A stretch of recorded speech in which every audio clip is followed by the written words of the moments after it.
Princess of Power. Hello, everybody. This is Mike Jenkins with episode 7 of the She-Ra Princess of Power Comprehensive Review Series. And today we are doing the Ice Empress herself, Frosta. Frosta was released in 1985 as part of Wave 1. She's one of the originals. And her blues, I've discussed this in previous videos, but you can see here with the comparison between the Masters of the Universe Classics figure as well as the vintage figure that the blues on Frosta were toned down in her vintage toy release. In the Filmation cartoon series and in some fiction, she was depicted with a very deep royal blue. But blues were removed from the vintage Princess of Power toy line. For the most part, Bo retained his blue, and Wave 2 had more blue in it than Wave 1. But Wave 1 in particular had a lot of the characters get their blue stripped out. And Frosta was one of them.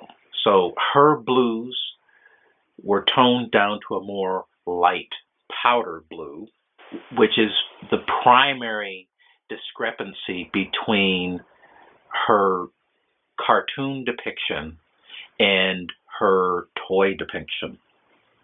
On her packaging, Frosta is deemed the Ice Empress of Etheria. Frosta's main ability is her manipulation of ice and snow, but an interesting ability that she has is using ice to transport herself across vast distances, and that power is very similar to Marvel's Iceman. In the Masters of the Universe Classics toy line, her name is Queen Mackenzie. Don't ask me where that name came from. A lot of the quote-unquote real names in Masters of the Universe Classics are made up, came from toy guru Scott Knightlick, and only he would be able to tell you what the logic was behind some of those names. In the vintage toy line, Frosta is depicted as having an ice wand. The ice wand never makes an appearance in the Filmation cartoon series, but in the fiction of the toy line, the ice wand is quite powerful and has the ability to actually cast the entire planet of Etheria in cold ice and snow. And it's a treasure that Catra herself captures at one point in the toy line's continuity. Frosta was popular enough to be selected as a focus of Wave 2's expansion. According to the Sander brothers, who did an awesome panel at 2016's PowerCon, notes indicated that the developers of the Princess of Power toy line were looking at themes for the 1986 Wave 2 of Princess of Power. They were looking for a way to expand the brand, expand the line, and bring something new and fresh to the line. And so one of the sets of concepts that they came up with was the fire and ice theme, with the introduction of Volcana and her fiery minions, Lavore and the Rocklets. This Wave 2 would have shown a conflict between the fire people and the snow people, and show Frosta's world expanded. We would have seen a play set in the form of Castle Chill. We would have seen Frosta's sister, Crystalla, introduced, the Snow King and Snow Queen, along with a snow horse an ice sled pulled by a polar bear, a snow cat for Catra, and snowy versions of the Twiggets called the Crystalettes.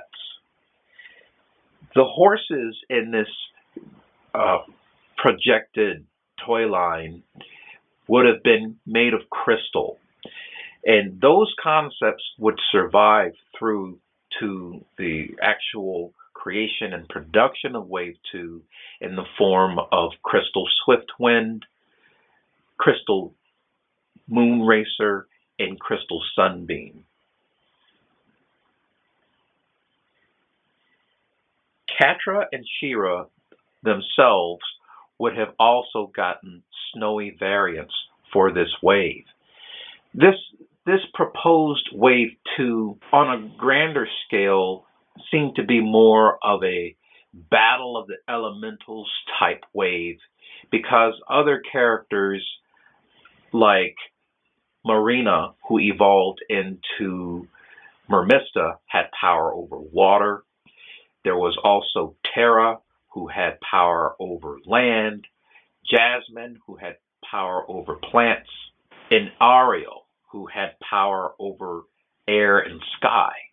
So the new characters that were being developed for Wave 2 had elemental features. Many of them would survive into the final line. Marina, again, became Mermista. Jasmine and Terra were combined and evolved into Perfuma. Ariel, I would say, didn't make it. A lot of the elemental concepts that were proposed in regards to the fire and ice theme were eventually dropped. In particular, the villains that were being developed for this proposed Wave 2 were totally scrapped.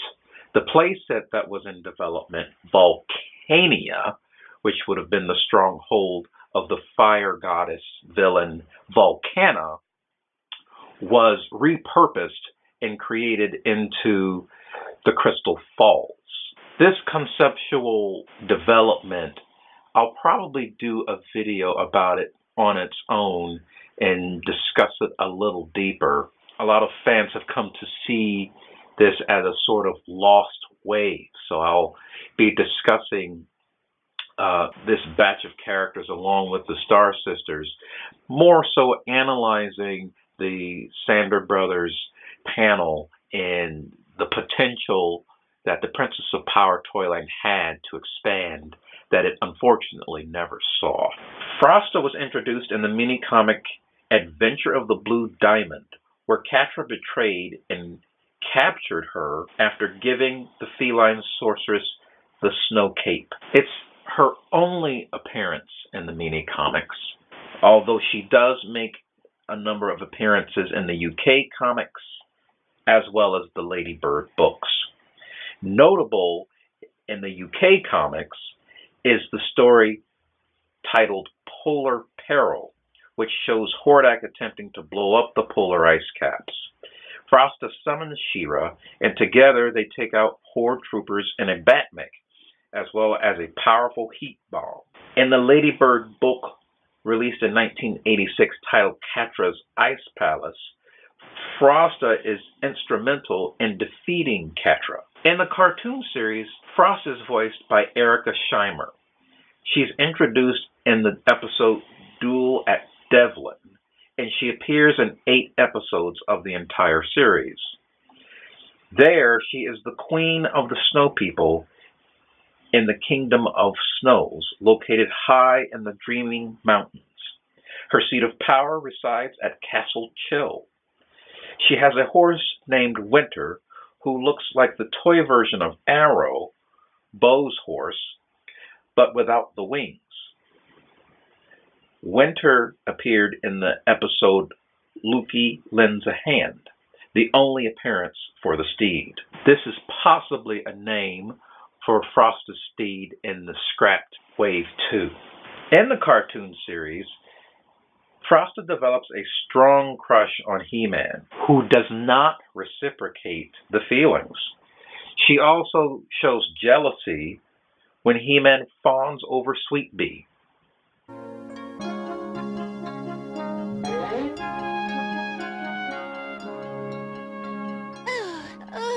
Thank you.